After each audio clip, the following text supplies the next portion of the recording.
शरद भाई, सबसे सीनियर हम लोगों में आप, सबसे पुराने दिनों से आप इस तरह के आंदोलन को खूब देखे हुए हैं। मैं दो चीजें आपसे, एक तो ये आंदोलन जो मुझे लग रहा है कि किसान आंदोलन से धीरे धीरे जन आंदोलन इसलिए बन रहा है, इसमें मजदूर आ गए हैं। संयुक्त किसान मोर्चा के साथ साथ मजदूर किसान मोर्चा के वो मजदूर भी इसमें जुड़ते जा रहे हैं। इसमें अग्नि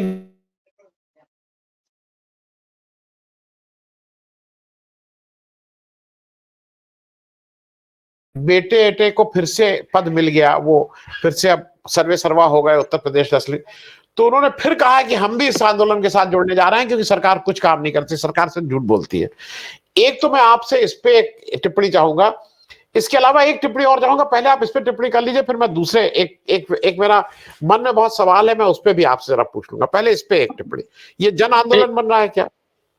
बिल्कुल आपने ठीक कहा है कि ये जो है पिछली बार की तरह भी, जब पिछली बार भी हुआ था तो बिल्कुल, बल्कि वो तो और व्यापक रूप था इसका जन आंदोलन का, और पब्लिक को दिख रहा है। और ऐसी बहुत सी पब्लिक है जो बीजेपी के जो भटकाने वाले तरीके हैं, चाहे वो धर्म के नाम पे, राम मंदिर के नाम पे हों, और जिस तरीके से उन्होंने माहौल को बिगाड़ा है डिवाइड एंड रूल वाली पॉलिसी के तहत, उसके बावजूद बहुत सी पब्लिक ऐसी है जो सही मुद्दों पे आवाज उठाती है। आवाज नहीं आ रही, हमारी आवाज नहीं आ रही?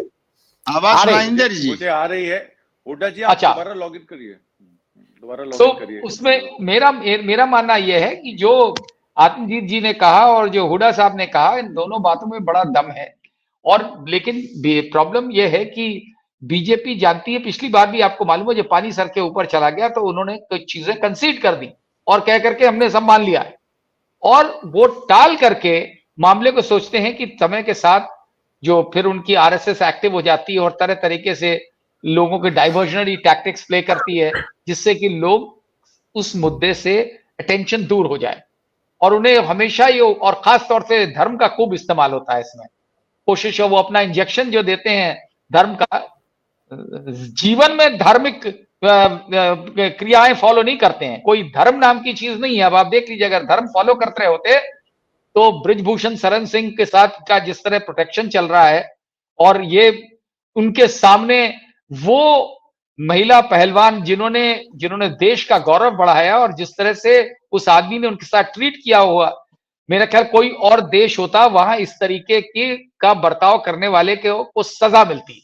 ये तो एक दिन के लिए जेल तक नहीं गया। ये दर्शाता है कि ये कितने धार्मिक हैं दिल से। ये इनके जिस तरह और भी मामले हुए हैं जो, और महिलाओं के मामले में उत्तर प्रदेश के मुख्यमंत्री कहते हैं कि उन्होंने जो महिला सुरक्षा की व्यवस्था करी है वो दुनिया में कहीं नहीं। आप सोच लीजिए कि इसको व्यवस्था कहते हैं। कोई गैंग रेप होता है तो उसको दबा दिया जाता है कि गैंग रेप नहीं दिखाओ, इसको कुछ और दिखाना है। ये, और जो सरकारी आंकड़े हैं 2022 के आंकड़ों के हिसाब से उत्तर प्रदेश में शायद 7 घंटे पे एक बलात्कार होता है। और फिर ये कहते हैं, और ऐसा जब मुद्दा उठता है, जब किसानों की बात आ जाती है तो भी ये ढूंढते हैं तरीके उसको घुमाने फिराने के। और आज भी वही हो रहा है जो मेन इशू है। और मैसेज ये फैलाया जा रहा है आनंद भाई कि ये तो एमएसपी तो दिया नहीं जा सकता, पूरी आर्थिक व्यवस्था बैठ जाएगी। आर्थिक व्यवस्था उससे नहीं बैठेगी कि आप अलाउ कर दें अमित शाह के बेटे की इनकम जो है पता नहीं कितने सौ गुना, सैकड़ों गुना बढ़ जाए, तो उसमें कैसे वो बढ़ती है? हम उससे आर्थिक व्यवस्था खराब नहीं होती है जब अडानी को और या अडानी जैसे और से लोगों को तमाम बेनिफिट्स दिए जाते हैं। बैंक लोन्स हजारों करोड़ के माफ कर दिए जाते हैं मोटे मोटे सेठों के। किसान को एमएसपी देने में तकलीफ होती है क्योंकि उस छोटा आदमी, उससे तो कोई हमारा भला होना नहीं है। मोटा आदमी जो है वो तो बहुत कुछ प्रोवाइड करता है, वो इलेक्शन में पैसा देता है, वो इलेक्टोरल बॉन्ड्स देता है। तो शुक्रिया अदा करिए सुप्रीम कोर्ट का कि इलेक्टोरल बॉन्ड्स पे रोक लग गई है। जबकि मेरे ख्याल तो अब ये इशू वो नहीं है, लेकिन सुप्रीम कोर्ट को ये भी करना चाहिए जो अभी तक पैसा वसूला गया इलेक्टोरल बॉन्ड्स के नाम से, उससे वापस लेना चाहिए इनसे। लेकिन इनका सारा उद्देश्य यह है कि कॉर्पोरेट्स को, बड़े बड़ी कंपनियों को, बड़े बड़े सेठों को, और जो इनकी पार्टी की फंडिंग करते हैं उनको किस तरह से आर्थिक बेनिफिट पहुंचाया जाए। उसमें किसान पिसे, उसमें आम आदमी पिसे, उसमें जो कमजोर लोग हैं वो दबे, कोई फर्क नहीं पड़ता। तो जो माइंडसेट है और जो एटीट्यूड है वो बड़ी क्लियरली दिख रहा है। इस वजह से, और ये अच्छी बात है कि आम जनता इन चीजों के साथ जुड़ रही है, खड़ी हो रही है, कि नहीं तो इनकी जो प्रोपेगेंडा मशीनरी है वो ये दिखाने की कोशिश करती है कि सारे लोग उनके लिए उमड़ रहे हैं, और ऐसे उमड़ रहे हैं कि बस अब तो राम मंदिर बन गया तो अब सारे सारे खून माफ है। आप जो जो वहां से जबकि रिपोर्ट्स ये आ रही हैं कि वहां पे आने वालों की संख्या बहुत कम हो गई है, और ये इनके लिए चिंता का विषय हो गया है कि जो उन्होंने सोचा था उस तरीके का नहीं, क्योंकि आखिरकार जो आने वाला, अब याद रखिए कि अयोध्या में आने वाला उस तरीके का भक्त नहीं है जैसा काशी और मथुरा में आते लोग। अयोध्या हमेशा से दबे कुचले लोग, गरीब लोग, किसान लोग, उन लोगों का डेस्टिनेशन रहा है, और वो अभी भी आ रहे हैं सारी तक, और नंबर में आ रहे हैं। लेकिन व्यवस्थाएं जो करी गई हैं, जो अच्छी व्यवस्था बताई जाती है, वो सिर्फ रईसों के लिए है। तो इनका अप्रोच पूरा जो है इस मामले में भी, उनको बिल्कुल समझ में ये सोचना भी नहीं चाहिए कि उनको किसी प्रकार की सहानुभूति है किसानों के साथ, और जिस तरह का बर्ताव कर रहे हैं, ये तो इससे ज्यादा शर्मनाक हो नहीं सकता। जो भी हुड्डा जी ने बताया कि वो जो टीयर गैस शेल्स फेंके जा रहे हैं ड्रोन से, तब इस तरीके की, और पैलेट बुलेट्स, ये क्या मतलब, ये वही बात हो गई जो शुरू में इन्होंने कहना शुरू किया था, आतंकवादी हैं, आंदोलन जीवी हैं, और क्या कहते हैं खालिस्तानी हैं। और मैं आज देख रहा होता कि कुछ परजीवी, ऐसे ब्यूरोक्रेट्स, परजीवी। हाँ परजीवी, हाँ, कुछ ऐसे ब्यूरोक्रेट्स जो कल तक बड़े आलोचना करते थे सरकार के रवैये की, पिछले आंदोलन में, किसान आंदोलन में बड़ा खुल के आते थे और बड़ी सपोर्ट उनको मिला किसानों का, उनको एक रिटायर्ड ब्यूरोक्रेट है एसपी सिंह, बड़े उनकी बड़ी चर्चा है, बड़ी फॉलोइंग है। अब उन्होंने वही भाषा बोलना शुरू कर दी है। मुझे तो बड़ा चंबा हो रहा है, मैं उनको पर्सनली भी जानता हूं। उनका ट्वीट आया कि साहब ये अच्छा है, देश के अधिकतर किसान इन खालिस्तानियों के चक्कर में नहीं पड़े हैं जो आंदोलन कर रहे हैं। आप देखिए ये सब पूरा डिजाइन है। तो इससे जो, इसके बावजूद किसान खड़ा हो रहा है लड़ने के लिए, ये काबिल तारीफ है और हमें उनको सलाम करना चाहिए। मैं शरद भाई, मैं आपसे एक प्रश्न मेरा इसलिए है क्योंकि एक महत्वपूर्ण घटना आज हुई है, मैं एक रिएक्शन ले लूं आपसे, और ये सारी चीजें एक दूसरे से कहीं ना कहीं मिल रही हैं। एक इलेक्टोरल बॉन्ड पे एक आज फैसला आया है सुप्रीम कोर्ट का। हाँ, अभी मैंने बोला उसके बारे में। जी, मैं सिर्फ उस पे एक चीज आपसे समझ लूं। सुप्रीम कोर्ट ने कहा ये अनकॉन्स्टिट्यूशनल है, ये गैर कानूनी है, ये जो पूरा वो था इलेक्टोरल बॉन्ड। तो मुझे ये बताइए, अगर ये गैर कानूनी है तो जिसने इस गैर कानूनी ढंग से जिसका पैसा आया और जिसको दिया गया, उससे वापस वसूली नहीं होनी चाहिए? मैं बेसिक प्रश्न पूछ रहा हूं। नहीं, बिल्कुल, मैंने स्वयं, शायद आनंद जी आपने शायद सुना नहीं, मैंने खुद यही बात कही कि इनको अच्छा हुआ आपने उठा दिया। मैंने खुद ये कहा कि अब टाइम आ गया है कि सुप्रीम कोर्ट को इसमें ये भी जोड़ना चाहिए कि जितना पैसा वसूल किया गया है इलेक्टोरल बॉन्ड्स के नाम से, वो वापस जाना चाहिए उन कंपनीज को, क्योंकि उसमें और सामने खुल के आना चाहिए कि कितना पैसा बीजेपी ने लिया था, क्योंकि ये बड़ा स्पष्ट था कि इलेक्टोरल बॉन्ड्स के जरिए से बीजेपी अपनी जबरदस्त फंडिंग करा रही है उन लोगों से जिनके लिए वो नाजायज फायदे जिनको पहुंचाती है सरकार अपने तरीके से, जिनके लिए पॉलिसीज फ्रेम करी जाती हैं, जिनके लिए कंसेशंस दिए जाते हैं, और इलेक्टोरल बॉन्ड्स के जरिए से उनकी पार्टी की फंडिंग।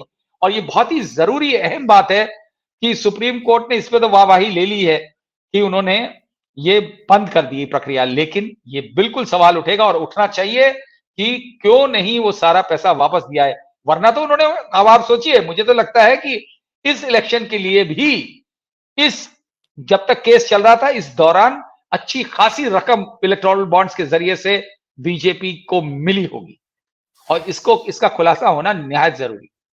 जी हाँ शरद भाई, बस चलते चलते एक आपसे पूछ लूं, मेरा नेट चला गया था, जो मैं बात पूरी करूं आप ही से पूछूं। बहुत से लोगों का ये कहना है कि अगर एमएसपी आप देंगे, मतलब मैं एक पक्ष का कह रहा हूं जो आर्थिक लोग हैं, जो इस देश के जो इसके स्पेशलिस्ट हैं, वो कहते हैं किसान की जब पैसा ज्यादा जाएगा तो उसकी खरीदने की क्षमता बढ़ेगी। आज वो केवल रोटी दाल चावल में रह जाता है, तो खरीदने की क्षमता बढ़ेगी तो इस देश की आर्थिक तरक्की होगी, क्योंकि रोजगार, अगर आज वो मोटरसाइकिलें कम बिक रही हैं तो कल मोटरसाइकिल ज्यादा बिकेगी। किसान को 4 पहिया नहीं चाहिए, उसके यहाँ मोटरसाइकिल ही अब बिकना बंद हो गई है।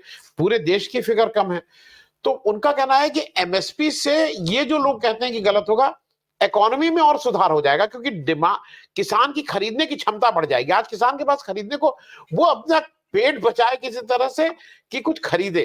तो ये मैं जरा इस पे एक आपसे ले लूं कि क्या इकोनॉमी को। और एक और चीज मैं बता दूं, ये प्रदर्शन का तरीका खट्टर साहब बता रहे हैं, मैं सिर्फ एक चीज जानता हूं, कम से कम अपने यहाँ कुछ लोगों को बता दीजिए कि नहाने का तरीका बता दीजिए। कपड़े पहन के नहीं नहाया जाता। मैंने पहली बार देखा कि कपड़े पहन के कोई डुबकी लगा रहा है। ये जरा अपने यहाँ भी जरा बता दीजिएगा कि कपड़े पहन के, और खास करके उत्तर प्रदेश में जब गंगा मैया और यमुना जी में हम लोग जाते हैं, सरजू जी में, तो कपड़े उतार के नहाया जाता है। कपड़े पहन को, खास करके पुरुष, अगर जो कोई है पुरुष कपड़े पहन के नहीं नहाता है हमारे यहाँ। ठीक है, शरद भाई। देखिए, जब मोदी है तो सब कुछ मुमकिन है। आपने देखा है किस तरीके से वो लक्षद्वीप गए थे मोदी जी, ये आपने जो बताया कि मुमकिन, क्या क्या मुमकिन है। आपने देखा था ना कि वो स्नॉर्कलिंग कर रहे हैं, वो पानी के अंदर करी जाती है, वो खड़े होके कर रहे हैं पानी में। तो मोदी है तो सब कुछ मुमकिन है। और वो जानते हैं किसको फायदा पहुंचाना है, किसका नुकसान करना है। और मुझे लगता है कि किसानों से और इस तरीके के मजदूरों से, जो हाथ से काम करते हैं, उन लोगों से इनको कोई लगाव नहीं है। ये सारा डिजाइन उसी तरफ जाता है और ये दिखता है। और कहीं से भी ये जो आपने बात कही कि इस तरीके का जो आंदोलन बिल्ड हुआ है, वो सिर्फ उसको नहीं, और पैसा आने से डिमांड बढ़ेगी। मतलब अगर किसान के हाथ में पैसा, ये तो कॉन्ट्रडिक्टरी बात है। एक तरफ आप फ्री में राशन दे रहे हैं लोगों को, क्योंकि आप बोल रहे हैं कि बहुत गरीब लोग हैं। दूसरी तरफ आप बोल रहे हैं कि वो जब खर्च करेंगे, कंजम्पशन करेंगे, ये थ्योरी इकोनॉमिक्स की है और थ्योरी ज्यादा है इसमें, कि जब कंज्यूम करेंगे तो फिर एम्प्लॉयमेंट के वो क्रिएट हो गए, जब कंज्यूम करेंगे तो प्रोडक्शन बढ़ेगा, प्रोडक्शन बढ़ेंगे तो एम्प्लॉयमेंट बढ़ेगा। ये थ्योरी है बेसिक इकोनॉमिक्स की। ये इसमें अप्लाई नहीं करिए, कॉन्ट्रडिक्टरी है। क्योंकि एक तरफ आप कह रहे हैं कि हम मुफ्त में राशन दे रहे हैं, लोगों के पास खाने को नहीं है, फिर आप कह रहे हैं कि कंजम्पशन करो, कहां से चोरी करके लाकर करेगा। भैया, राजनीतिज्ञों के पास बहुत जरिया होता है चोरी करने का। वो आम मजदूर जो है, वो खेत में काम करने वाला किसान जो है, उसके पास चोरी करने का तरीका नहीं है। इंडस्ट्रियलिस्ट चोरी करता है बिजली की, उसको नहीं पकड़ते किसान को पकड़ लेंगे, जेल भेज देंगे। ये जो चीजें हैं, ये सारा दुर्भाग्य है ये, कि एक तो लोकतंत्र से इनको कोई लेना देना नहीं है, और लोकतांत्रिक व्यवस्था जिस चीज की भी है, ये उसके विरोध में है। इनका इशू ये है कि जो हम कहें वही सही है। और तानाशाह का ऐसे ही होता है भाई। आप देख लीजिए, जितने भी इतिहास में जितने भी तानाशाह हुए, उनको किसी भी प्रकार का डिसेंट पसंद नहीं होता। उनको लगता है जो हम कह रहे हैं, this is the last word, यही सबसे सही है, और ये आपके हित के लिए। अब हम तय करेंगे कि आप कैसे जिएंगे, हम तय करेंगे आप जिंदा कैसे रहेंगे, आप खाना कैसे खाएंगे, और आप आंदोलन कैसे करेंगे, वो भी वो तय करेंगे जो आंदोलन के खिलाफ है। तो खट्टर साहब तो पैदा ही हुए हैं आरएसएस के रजीम में, जहां पे कि कोई स्वतंत्र सोच का स्कोप नहीं होता है। वहां इंडोक्ट्रिनेशन होता है, भरा जाता है, इंजेक्शन दिया जाता है, और उम्मीद की जाती है कि आप उसी तरीके से चलेंगे जैसा कि आपको बताया गया है। अगर आप जरा से भी उससे डेविएट कर गए, अलग चले गए, तो फिर आप इस लायक नहीं हैं कि आप जिएं। फिर तरीके ढूंढे जाएंगे आपको नस्तनाबूद करने के लिए, और वही हो रहा है। और वही दुर्भाग्यवश किसानों के साथ हो रहा है, किसानों के हित के खिलाफ हो रहा है, किसानों के राइट्स के खिलाफ हो रहा है। जी जी।